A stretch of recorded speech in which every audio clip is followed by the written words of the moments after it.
All right, ladies and gentlemen, so welcome back. We are continuing to talk about photosynthesis, and today we're going to really get into the nuts and bolts of the processes.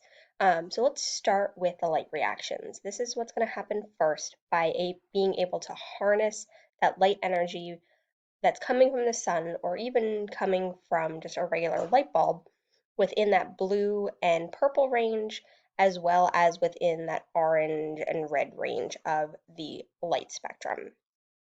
And we're going to harness that energy and be able to turn it into some electron carriers, specifically NADPH, some ATP, and we're also going to get out some some oxygen here from splitting water molecules. In most plants that you think of, they're going to use both photosystems. So these are embedded within that thylakoid membrane. And remember that photosystem 2 is going to act first, and then photosystem 1 functions second. There is what we talk about as this linear electron flow. So as you're walking through these reactions, we're really going to be tracing where those electrons end up and what gets produced as a result of them moving. So let's start here. Let's talk through the steps.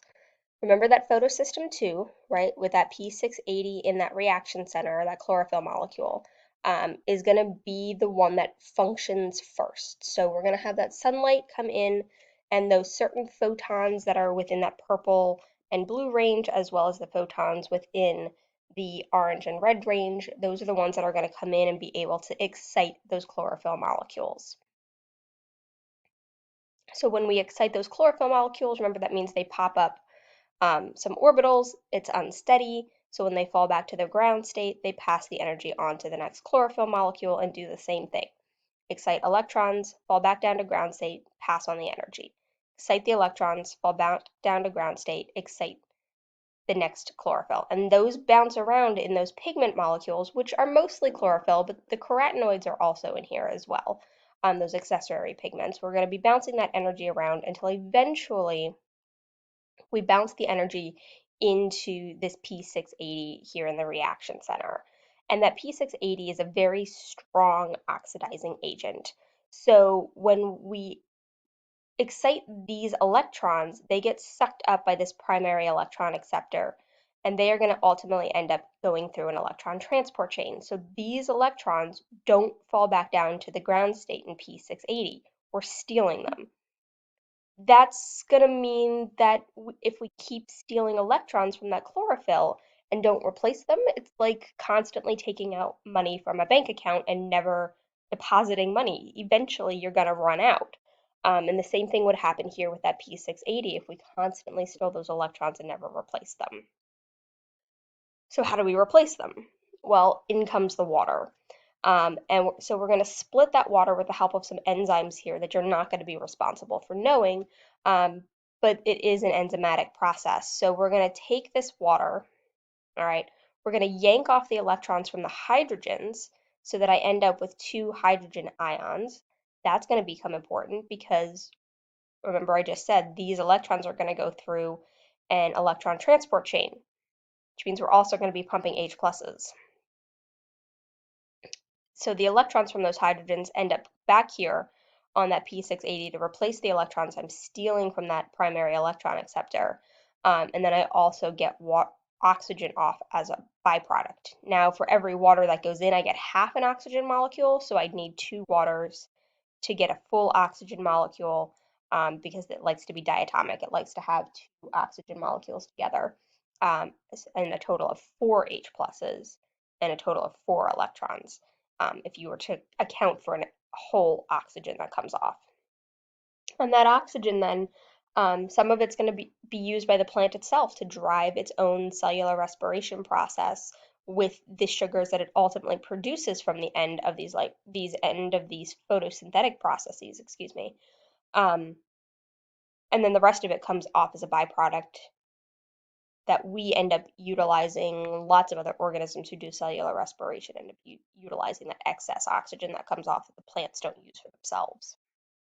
So again, light comes in, excite electrons down to ground state, we bounce that energy exciting electrons and allowing them to fall back down to ground state.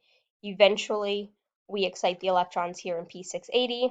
Primary electron acceptor is going to steal those electrons, and we're going to split water to replace the electrons on P680.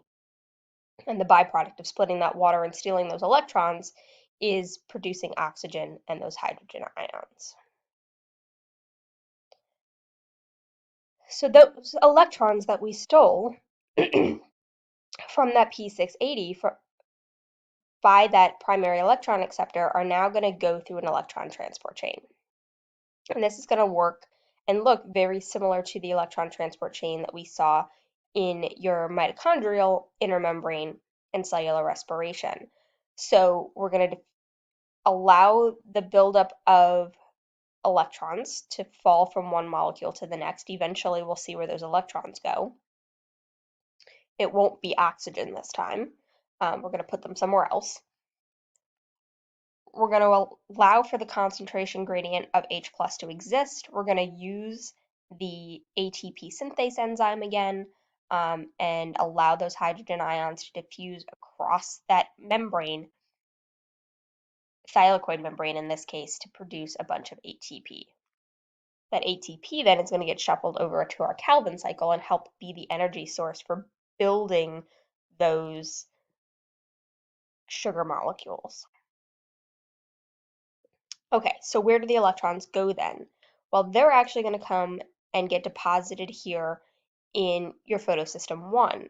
So just like the light is over here in photosystem 2, exciting electrons and bouncing energy around in those pigment molecules, the same thing is happening over in photosystem 1. We've got light energy coming in, exciting electrons, falling back down to ground state, passing the energy on. And that energy bounces around until it hits P700 now, and there's also a primary electron acceptor there that steals those electrons. But rather than using the splitting of water to replace electrons like we did here with P680, the electrons we stole from P680 that came through that electron transport chain have to go somewhere, and so they're going to end up going on to P700 in order to replace the electrons that we're stealing here. The electrons that we steal from P700 are going to go through another small electron transport chain.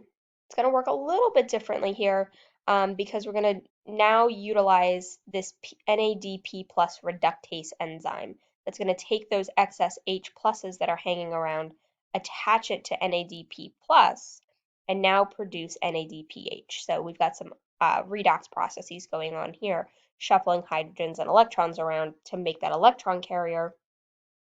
Both at NADP plus, NADPH, as well as at ATP, then get moved over to the Calvin cycle to provide electrons and H pluses and energy to allow us to build those sugars.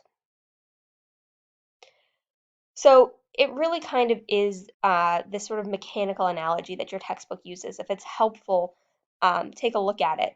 So we've got these photons, we're jumping up energy, we're shuffling that energy through to make and harness some of that ATP. It's going to fall here, allow us to shuffle electrons to a higher energy state again, and then store that energy in that NADPH. Now that's linear flow, right? So this is what happens if plants have both photosystems. They'll go through that linear flow. If we look at certain organisms that do photosynthesis, they only have photosystem 1, then they'll go through this cyclic electric flow.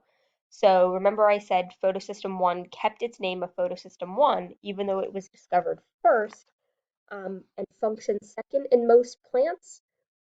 They left the photosystem 1 designation because there are certain organisms who do photosynthesis but don't have photosystem 2.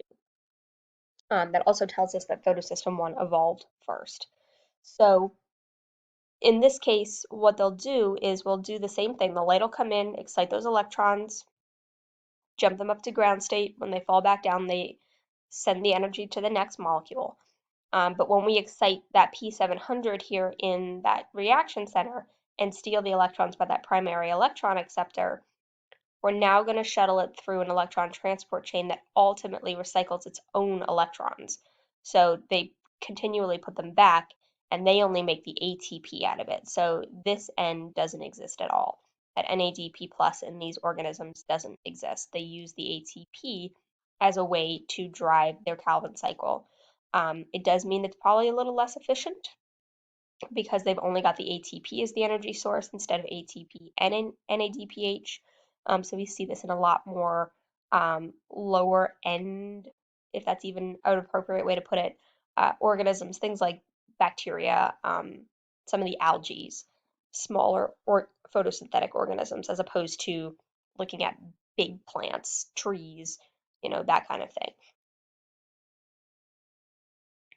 Um, So again, here's some of the organisms who use this. There's the example of just the purple sulfur bacteria. And again, they have this cyclic flow that we think evolved before that linear flow, having both of these. And it may have been able to protect those cells from doing the photosynthetic process without inducing a lot of light damage. So if you stick anything under some really intense light for really long periods of time, it can really do some damage to those chlorophyll molecules.